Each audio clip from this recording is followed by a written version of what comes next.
drop ng name para alam nyo kung sino-sino ang ginamit ng Diyos para pumasok sa iglesia yung mga aral. Kasi nga may nag-aangkin, no? So yun ang amin, to know the time, yung salitang watch. Ngayon, may sinabi sa Bible na 3 pagpupuyat. Okay? 3 watches. Basahin natin.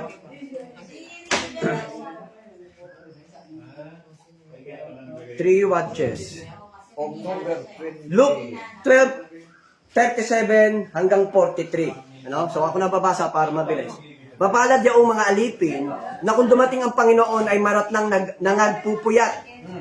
Katotohanan sinasabi ko sa inyo na siya'y mabibiki sa sarili at sila'y pauupuin sa dulang.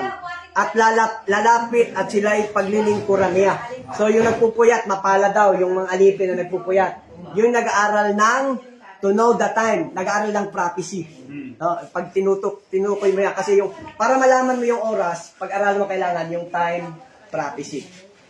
To know the time. Ibig sabihin, ang Diyos talaga nagbigay ng mga time prophecy. Okay? May 3 tayong prophecy. Sign prophecy, time prophecy, at saka parabolic prophecy.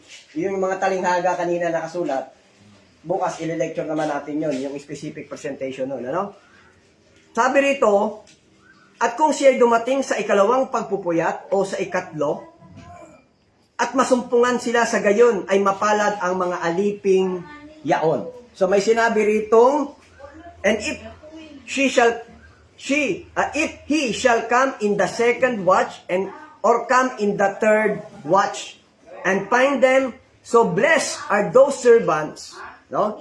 So kung madatnan daw silang nagpupuyat sa 2 pagpupuyat at 3 pagpupuyat, sabi, mapalad ang mga aliping yaon. Siyempre, bago makarating sa unang pagpupuyat, 2nd watch, merong tinatawag na first watch muna, brother. Kasi hindi naman yan magiging 2nd kung walang first. Tapos, 3 pagpupuyat, ang sabi doon, 3rd watch. Mapalad daw yung mga alipin na maabutan sa 2nd watch at saka 3rd watch. Ano ang logic? Kasi po, ang parabolic prophecy na matatagpuan sa New Testament, ibinigay ito sa panahon na pag-aaral ng 2nd watch. Yan. Kaya mapalad ang mga alipin na naabutan sila sa 2nd watch at saka 3rd watch. Bakit? Naunawaan kasi ang parabolic prophecy ng Mateo, ang mga talinghagang propesya sa panahon ng 2nd watch. Ngayon malaman natin sino itong 2nd watch. So ulitin ko, kaya sinabing mapalad ang mga alipin na maabutan sila sa 2 pagpupuyat at 3 pagpupuyat. Bakit hindi sinabi yung nauna na mapalad? Kasi naunawaan yung pag-aaral ng parabolic prophecy during the time ng 2nd watch. Kuha niyo yung punto. Hindi. Hindi naman nila naunawaan yan eh. Walang pag-aaral dito sa pagpupuyat. Pwede. Kasi yung 10 virgins. Pero nagpatuloy yan. Okay, sige. Tama ka. Ngayon, ilagay natin dito. Basahin muna natin yung mga paliwanag ni Sister White. Datapwat, ituloy muna natin yung talata. Talastasin ninyo ito na kung nalalaman lang ng puno ng sambahayan kung anong oras darating ang magnanakaw, siya'y magpupuyat at hindi pa babayaang sirain ang kanyang bahay. So magpupuyat pala yung tao kung malaman niya. No? Yung alin na malaman niya kung oras na darating ang magnanakaw. Yung oras na naman, tinukoy. Kung alam nung puno ng sambahayan, yung oras ng pagdating na magnanakaw, magpupuyat siya. Okay? Pero hindi alam eh. Okay, syempre. Pero kung alam niya, magpupuyat siya. Normal yun, ano? So, ang pagpupuyat, pag-aaral ng salita ng Diyos, no? Mayroon naman, nagpupuyat siya dahil hindi niya alam. Ang sinabi rito, datapos talasasin ninyo na kung nalalaman lamang ng puno ng sambahayan kung anong oras darating ang magnanakaw, siya'y magpupuyat. Yun ang kondisyon eh. Kung malaman niya yung oras, Sa pagdating na magnanakaw, siya ka lang siya magpupuyat. Pero tama ka, may mga nagpupuyat kahit hindi alam ang oras at araw. Pero yun yung sinasabing suntok sa buwan. Hindi mo sigurado kung darating ang magnanakaw o hindi, pero nagpupuyat ka. Pero yun ay parang...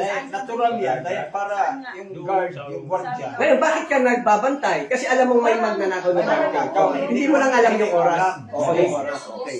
Dahil hindi ka magpupuyat, kung darating magnakaw, di nanakaw. Pero ang nakasulat kasi, kung malalaman lamang yung oras ng pagdating ng magnanakaw, no, siya ay magpupuyat.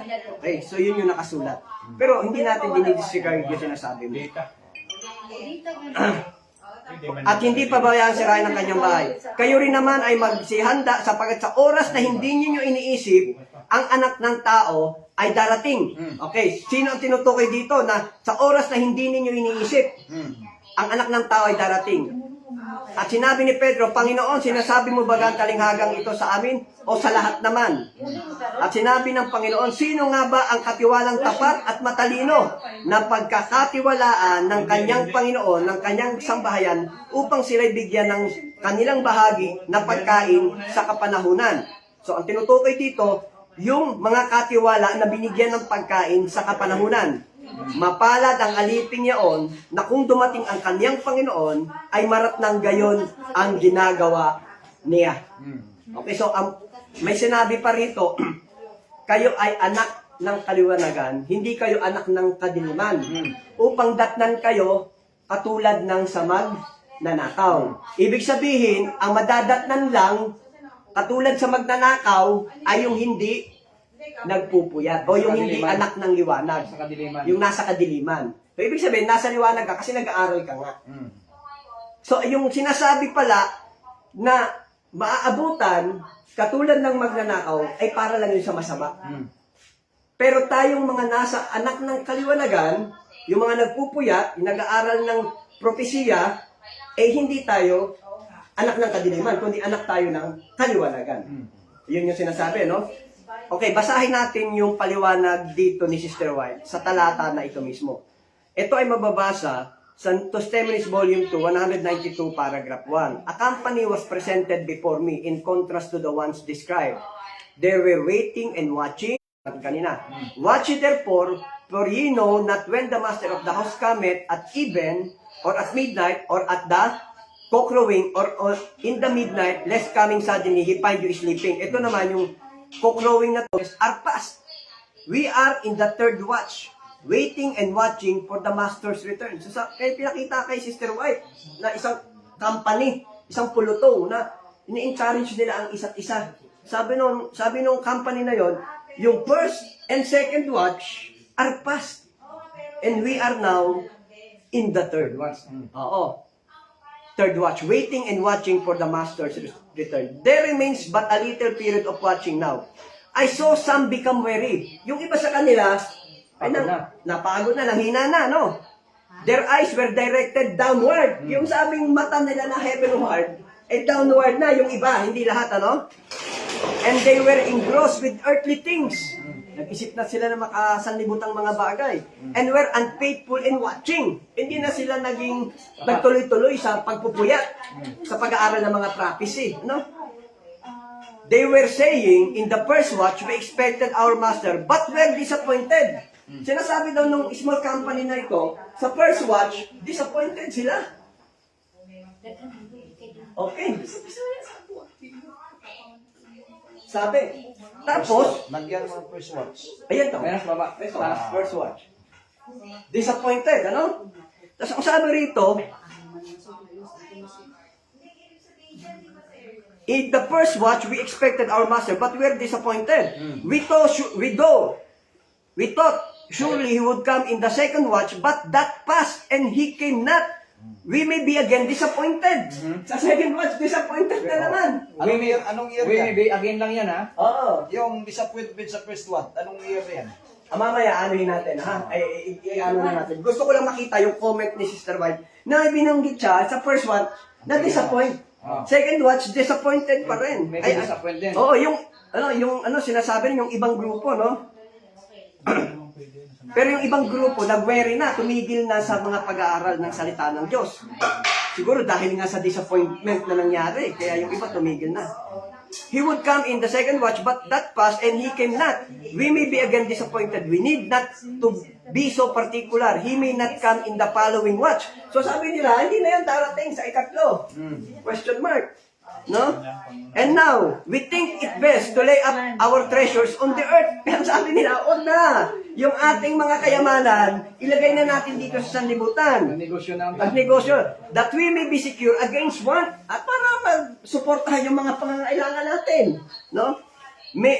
Many were sleeping, marami ang natutulog, stupefied with the cares of this life, and allured by the deceitfulness of riches from their watching positions. God chose to give the followers of Jesus strong proof that He was the promised Messiah, that in their bitter sorrow and disappointment at His crucifixion, they would not entirely cast away their confidence. So nagkaroon daw ng disappointment ang mga alagad doon sa crucifixion of Jesus Christ. Ano yon?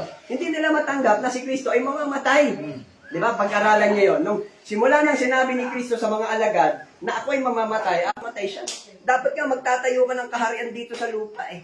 Tapos sasabihin mo mamamatay ka. Hindi naalis sa kanila yung dati nilang kaisipan.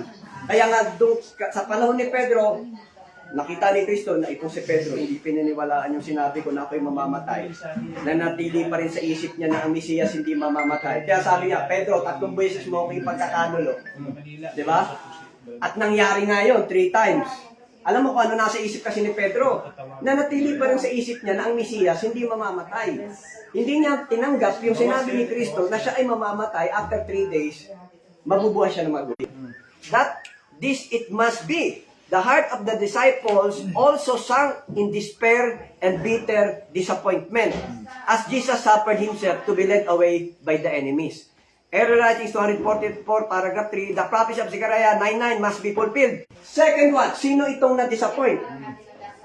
Sa CIHS 75, paragraph 3, as the disciples were mistaken in regard to the kingdom to be